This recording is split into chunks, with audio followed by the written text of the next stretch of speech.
Hello friends, ఇప్పుడైతే చూడండి, కువైట్లో ఉన్న నాతింగం బ్రిటిష్ స్కూల్ దగ్గరకు అయితే మా హస్బెండ్ వచ్చేస్తున్నారు. ఇక్కడైతే వాళ్ళ కువైటీ మనవడు చదువుకుంటా ఉన్నాడు. ఆ అబ్బాయిని అయితే ఇప్పుడు ఇంటికి తీసుకెళ్ళడానికైతే వచ్చేస్తున్నారు. 10 నిమిషాల ముందే అయితే వచ్చారు ఫ్రెండ్స్. ఇంకా మీకోసం అయితే ఒక చిన్న వీడియో అయితే తీసి పెట్టారు, చూసేయండి.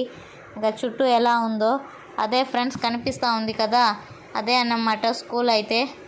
ఇంకా కార్లు అయితే వచ్చేసాయి, టైం అవుతుంది కాబట్టి స్కూల్ వదిలే. ఇంకా పిల్లల్ని అయితే లోపలికి వెళ్ళి తీసుకురావాలి. తీసుకొచ్చి జాగ్రత్తగా ఇంకా కార్లో కూర్చోబెట్టుకొని ఇంటి దగ్గర అయితే వదలాలి ఫ్రెండ్స్. చూడండి, ఎన్బిఎస్ బోర్డు అయితే ఉంది. ఆ కువైటీ మనవన్ని చూడాలనుకుంటే నా ఛానల్లో అయితే వీడియో తీసి పెట్టున్నాను, చూసేయండి. ఓకే ఫ్రెండ్స్, ఇలాంటి కువైట్కి సంబంధించిన వీడియోస్ కావాలంటే నా ఛానల్ని సబ్స్క్రైబ్ చేయండి, లైక్ చేయండి, షేర్ చేయండి. Bye friends.